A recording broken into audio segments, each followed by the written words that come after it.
मित्रों, अगर आप मेरे चैनल पर नए हैं तो मेरे चैनल को सब्सक्राइब कीजिए, लाइक कीजिए, शेयर कीजिए। साथ ही नोटिफिकेशन बेल को भी प्रेस कीजिए, जिससे मेरी आने वाली वीडियोस का नोटिफिकेशन आपको तुरंत मिल जाए। मित्रों, आज का जो विषय है वो विषय ये है कि जो सवारी हमें पूजा के द्वारा प्राप्त होती है, तो उस सवारी के क्या लक्षण होते हैं, क्या संकेत होते हैं और किस प्रकार से हम उस सवारी को पहचान सकते हैं। तो देखिए, उसके कुछ ऐसे संकेत होते हैं जिसके माध्यम से हम पता लगा सकते हैं कि हमारे ऊपर पूजा की सवारी है। सवारी बहुत लोगों को आती है। सवारी भजन जागरण में भी आती है, पूजन कीर्तन में भी आती है और घर बैठे भी आती है, मंदिर में भी आती है। तो बहुत तरीके से सवारी आती है। लेकिन जो पूजा की सवारी होती है वो कभी स्वतः नहीं आती है। और जो पूजा की सवारी होती है वो आपके पुनर्जन्म से संबंधित नहीं होती, गुरु द्वारा प्रदत्त नहीं होती है। साथ ही वो सवारी आपको अपनी पीढ़ियों से भी प्राप्त नहीं होती। तो ये जो सवारी होती है ये आपको पूजा के माध्यम से प्राप्त होती है। जब आप पूजा करते हैं, और जो व्यक्ति नित्य प्रति पूजा करते हैं यानी नियमित रूप से पूजा करते हैं और अपने एक इष्ट देव का चुनाव करते हैं, बिना चुनाव के पूजा वाली सवारी नहीं आ सकती है। आपको अपने इष्ट देव का चुनाव करना होता है और उसके बाद में आपको उन्हीं की पूजा, सेवा, साधना, भोग आदि देना पड़ता है। उन्हीं को हर प्रकार से प्रसन्न करना पड़ता है, चाहे आप पूजा के माध्यम से करें, भोग के माध्यम से करें, जाप के माध्यम से करें, हवन के माध्यम से करें, किसी भी माध्यम से करें, लेकिन अपने इष्ट देव का चुनाव करना होता है और उसके बाद ही आपको वो सवारी प्राप्त होती है। तो जब आपको ये सवारी प्राप्त होती है, जो पूजा के द्वारा सवारी होती है, उसे प्राप्त करने में काफ़ी समय लगता है। एकदम से वो सवारी नहीं आती है। उस सवारी को आने में काफ़ी समय लगता है, काफ़ी लंबा समय लग सकता है और पूजा भी आपकी काफ़ी समय तक चल सकती है। यानी बहुत ज़्यादा पूजा करने के बाद ही आपको इस प्रकार की सवारी प्राप्त होती है। जो पूजा की सवारी होती है उसमें दो परिस्थिति होती हैं। एक परिस्थिति ये होती है कि जब आप पूजा कर रहे होते हैं तो उस समय पर आपके अंदर ऊर्जा, कहते हैं, बनने लगती है। यानी जो ऊर्जा होती है वो अपने आप ही स्वतः ही उसका निर्माण होता है। यानी आपके मंत्रोच्चार के द्वारा, आपकी पूजा के द्वारा, आपके स्तोत्र पाठ के द्वारा, तो वो पूजा अपने आप ही जनरेट होती है, एनर्जी जनरेट होती है, यानी ऊर्जा वो जनरेट होती है आपके अंदर ही। उसी के द्वारा वो धीरे धीरे करके सवारी बनती है। और सवारी का अर्थ ही होता है, यानी आपके पास एक ऐसी ऊर्जा होती है जो प्रकट होती है और प्रकट होने के बाद में कुछ ऐसे लक्षण, संकेत वो देती है जिसके द्वारा आप स्वयं पता कर सकते हैं कि आपके पास जो सवारी है वो पूजा के द्वारा है। सवारी मित्रों ऐसी भी होती है जो बिना किसी पूजा के आती है। बहुत से लोग ऐसे होते हैं जो ये कहते हैं कि हम बिल्कुल भी पूजा नहीं करते, उसके बाद भी सवारी हमारे शरीर पर आती है। लेकिन जो इस प्रकार की सवारी होती है जो बिना पूजा के आती है, यानी सवारी आपके पास आ तो गई है लेकिन अगर आप कोई भी पूजा पाठ नहीं करते, तो ऐसी परिस्थिति में उस सवारी के वचन सत्य नहीं होते हैं। जो लोग बहुत ज़्यादा शिकायत करते हैं कि हमारे पास सवारी आती है लेकिन उसके वचन झूठे होते हैं, इसका कारण ये होता है कि वो सवारी एक तो अनियंत्रित होती है, उस देवता को कोई नियंत्रित करने वाला नहीं होता है, और दूसरी चीज़, आप पूजा पाठ भी नहीं करते हैं तो वो सवारी जो होती है वो शुद्ध नहीं हो पाती है। क्योंकि पूजा पाठ के माध्यम से ही हमारी सवारियाँ शुद्ध होती हैं, और अगर हम पूजा पाठ नहीं करते हैं तो सवारियाँ भी शुद्ध नहीं होती हैं। तो ऐसी परिस्थिति में ये भी एक कारण होता है। और दूसरी बात, जब आपको सवारी प्राप्त होती है तो उस समय पर आपको कुछ नियमों का पालन भी करना होता है। अगर आप नियमों का पालन नहीं करते हैं तो ऐसी परिस्थिति में भी आपके वचन झूठे पड़ जाते हैं, और जब वचन झूठे होते हैं तो लोगों का विश्वास सवारी पर से उठ जाता है, यानी कि जो स्वयं भक्त भी होता है उसका भी विश्वास उठ जाता है। और बहुत से हमने ऐसे बच्चे देखे हैं जो ये कहते हैं कि हमें विश्वास नहीं है कि हमारे शरीर पर कोई सवारी आती है या कोई देवता की ऊर्जा आती है, हम स्वयं ही विश्वास नहीं करते। तो जब आप स्वयं ही विश्वास नहीं करते हैं तो हम किसी अन्य व्यक्ति की क्या गारंटी ले सकते हैं कि वो हम पर विश्वास करेगा। क्योंकि सबसे पहले आपको स्वयं विश्वास करना पड़ता है अपने इष्ट देव में, अपने देवता में, अपनी ऊर्जा में, उसके बाद ही अन्य व्यक्ति विश्वास करते हैं। तो अब हम आपको बताते हैं कि ऐसे क्या संकेत होते हैं जो बताते हैं कि आपके ऊपर पूजा की सवारी है। देखिए, पहली बात तो पूजा की जो सवारी आती है वो बहुत पूजा करने के बाद आती है, काफ़ी समय की पूजा के बाद आती है। सबसे बड़ा संकेत तो यही होता है कि वो बहुत दिनों बाद आपको प्राप्त होती है, अचानक से प्राप्त नहीं होती है।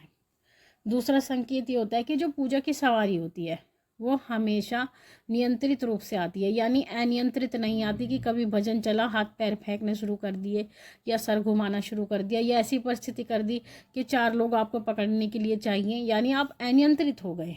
लेकिन जो पूजा की सवारी होती है वो नियंत्रित आती है, सौम्यता के साथ आती है और शांत स्वभाव के साथ आती है। यानी अगर आप बैठे होंगे तो बैठे बैठे ही सवारी प्रकट हो जाएगी, या फिर आप थोड़ा बहुत हल्का फुल्का खेल लेंगे, ज़्यादा तो नहीं, थोड़ा बहुत खेलने के बाद वो सवारी आपके शरीर में प्रकट हो जाएगी। उसके बाद जो पूजा की सवारी होती है उसकी सबसे बड़ी विशेषता ये होती है कि वो कभी आपसे भोग नहीं मांगती है। यानी कोई भी जो सकारात्मक सवारियाँ होती हैं उन सभी की एक ही विशेषता होती है, वो आपसे कभी भी भोग नहीं मांगती हैं। और जो सवारियां भोग मांगती हैं वो सवारियां सकारात्मक नहीं हो सकती। उन सवारियों की ये विशेषता होती है, वो आपका कोई भी काम करेंगी तो आपसे कभी भोग नहीं मांगेगी। साथ ही हाँ, जब तो आप कह सकते हैं कि अगर आपने कोई वचन किया है, जैसे कि आपके पास सवारी आती है और आपका कोई काम अटका है, तो उस समय पर आप कह सकते हैं कि अगर हमारा ये काम सिद्ध हो जाता है तो ऐसी परिस्थिति में हम भोग अवश्य देंगे, या हम ये भोग आपको अवश्य देंगे। अब कोई वचन कर लेते हैं तो ऐसी परिस्थिति में ये तो हो सकता है कि सवारी आपको ये याद दिला दे, आपके वचनों को याद दिला दे। क्योंकि वचन याद दिलाने का कारण भी ये होता है कि अगर आप कोई वचन कर लेते हैं किसी भी देवता से, तो अगर आप उस वचन को पूरा नहीं करते हैं तो आपका कोई ना कोई काम रुक जाता है। तो ऐसी परिस्थिति में, क्योंकि सवारी होती है, देवता का यही कार्य होता है कि वो ये देखते हैं कि आपके घर में कौन सा काम किस कारण से रुका है। तो ऐसी परिस्थिति में अगर किसी वचन के कारण आपका कोई काम रुका हुआ है तो वो सवारी आपको वो वचन याद दिला देती है कि आपने ये वचन किया था और आपने वो वचन पूरा नहीं किया है, तो ये इस कारण से आपका काम रुका हुआ है।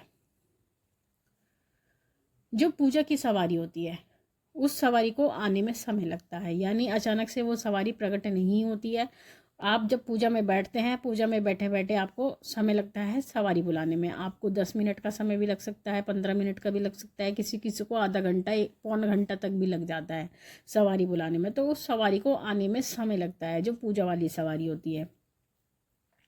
लेकिन पूजा वाली जो सवारी होती है उसकी एक विशेषता ये होती है कि उस पर किसी का बंधन नहीं लगता। यानी वो जो सवारी होती है उसका बंधन नहीं किया जा सकता, यानी आपके शरीर का बंधन नहीं किया जा सकता। क्योंकि उसका कारण ये होता है कि उसमें किसी का हाथ नहीं होता, ना तो वो गुरु द्वारा प्रदत्त होती है, ना पीढ़ियों द्वारा प्रदत्त होती है, ना ही पुनर्जन्म से आपको प्राप्त होती है। तो ऐसी परिस्थिति में उस सवारी का बंधन नहीं किया जा सकता, और उस सवारी का कोई गुरु भी नहीं होता, तो उस सवारी का बंधन नहीं किया जा सकता, क्योंकि वो स्वतः ही आती है और स्वतः ही खुलती है और खेलती है। लेकिन जो पूजा की सवारी होती है, पूजा की सवारी को भी गुरु की आवश्यकता अवश्य ही पड़ती है। क्योंकि कोई भी सवारी और साधना का क्षेत्र होता है उसमें गुरु की आवश्यकता तो पड़ती ही है। क्योंकि गुरु ऐसा होता है जो हमारी सवारियों को नियंत्रित करता है, हमारी ऊर्जा को नियंत्रित करता है। साथ ही आपको ये भी पता होना चाहिए कि गुरु जो बनाया जाता है वो देहधारी व्यक्ति को ही गुरु बनाया जाता है। यानी ऊर्जाओं को हम गुरु नहीं बना सकते, देवी देवताओं को गुरु नहीं बना सकते। इसका कारण ये होता है क्योंकि ये शास्त्रों में भी लिखा हुआ है, और इसका कारण ये भी होता है क्योंकि गुरु की आवश्यकता होती है मार्गदर्शन के लिए। और अगर मार्गदर्शन ही हमें प्राप्त नहीं होगा तो हम अपने रास्ते पर कैसे बढ़ पाएंगे। तो ऐसी परिस्थिति में ही हमें देहधारी गुरु की आवश्यकता होती है। और हमेशा मैं हमें यही बात कहती हूँ कि आप जो भी गुरु बनाते हैं उस समय पर आपको ये ध्यान रखना चाहिए कि आप गुरु बनाते समय ऐसे गुरु का चुनाव करें जिससे आपका संपर्क हो सके और आपको वो मार्गदर्शन दे सके। अगली बात, जो पूजा वाली सवारी होती है वो उसके अंदर सौम्यता बहुत होती है, उनके वचनों में सौम्यता होती है। जब वो वचन करते हैं बहुत ही सौम्यता से बात करते हैं, मीठी वाणी में बात करते हैं, यानी कर्कश आवाज़ नहीं होती। और दूसरी चीज़, वो सवारी गुस्से में भी नहीं आती है। जैसे कि आप देखते हैं सवारियाँ गुस्सा करती हैं, प्रचंडता से आती हैं, तो ऐसी जो पूजा की सवारी होती है वो बहुत सौम्यता से आती है, धीमे धीमे आती है, धीमे धीमे वचन करती है, धीमे धीमे बात करती हैं। तो ये उनकी कहते हैं एक विशेषता होती है बहुत बड़ी। जो पूजा की सवारी होती है उसमें एक दो बात होती है, वो ये होती है कि कुछ सवारी ऐसी होती हैं जो केवल खेल कर चली जाती हैं, लेकिन कुछ सवारी ऐसी होती हैं जो वचन भी करती हैं। तो इसलिए ज़रूरी नहीं जो पूजा की सवारी है वो आपसे वचन भी करे, वो आएगी खेल कर भी जा सकती है और वचन भी कर सकती है। दोनों ही परिस्थिति बनती है जब पूजा वाली सवारी आती है। तो ऐसी परिस्थिति में अगर सवारी वचन नहीं करती है तो आपको संदेह नहीं लाना चाहिए कि ये सवारी पता नहीं पूजा की है या नहीं, वचन नहीं करती। तो ऐसा नहीं है कि वचन ही करे, वो खेल कर भी जा सकती है। तो ये परिस्थिति होती है। तो मित्रों, ये थी जानकारी आप सभी के लिए। आशा करती हूँ आपको ये जानकारी अच्छी लगी होगी। माँ भगवती से यही प्रार्थना करती हूँ कि वो आपके भंडारे भरती रहे, आपकी सभी मनोकामनाओं को पूर्ण करती रहे। आपसे फिर मिलूंगी अपनी अगली वीडियो में। तब तक के लिए जय महाकाली, जय महाकाल।